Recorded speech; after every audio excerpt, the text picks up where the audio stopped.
And a driverless future will open the door for more people, allowing senior citizens and those living with a disability to get around and have that same freedom they might not have had before.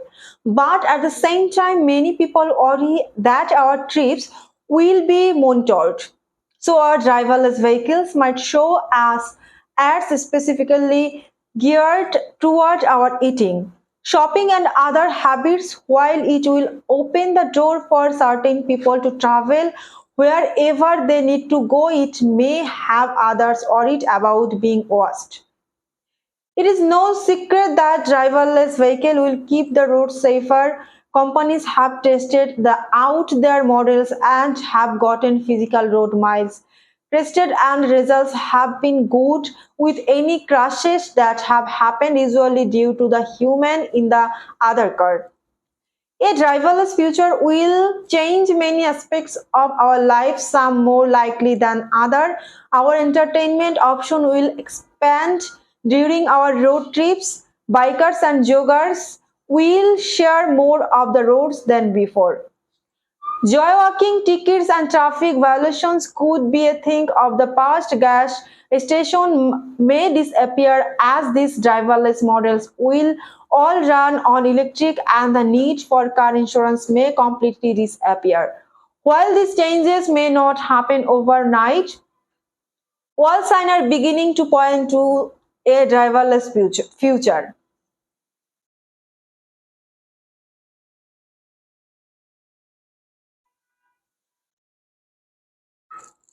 Three tips to help choose the right driving instructor. Choosing the right driving instructor is a crucial step for both parents and learners. A qualified driver is able to teach the focused lesson to make sure the young driver is in a much better position to follow the best driving habits. On average, a young driver will need about 20 hours of private practice and further 40 hours of professional instruction. Even though it can be tempting to choose a driving instructor based on the cost per lesson, there are several other things that need to be considered to become a confident driver. Let's take a look at few of the most important things to consider. Use a fully qualified driver. The most productive lessons will come from using a fully qualified instructor. You should ask a potential instructor whether they are a trainee or fully qualified. They should display an appropriate badge in the car window to display their qualification.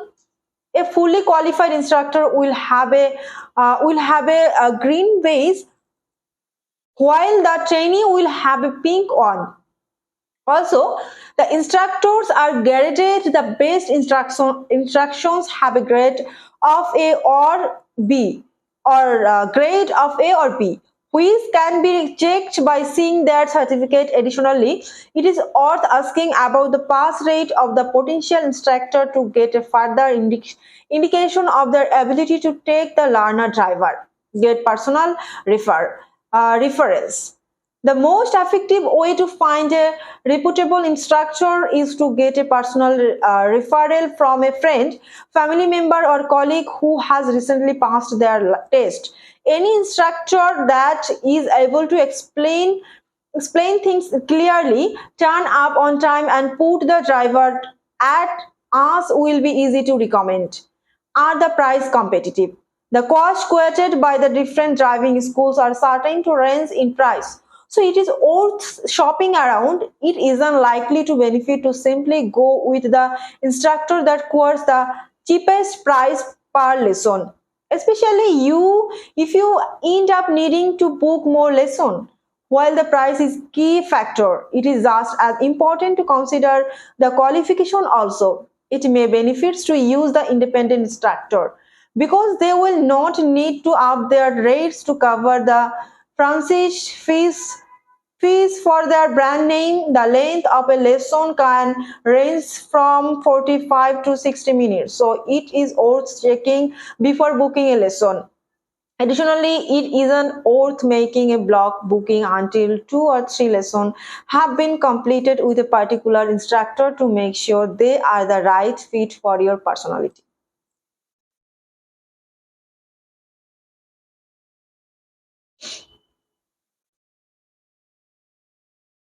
Do you feel like other road users just don't care?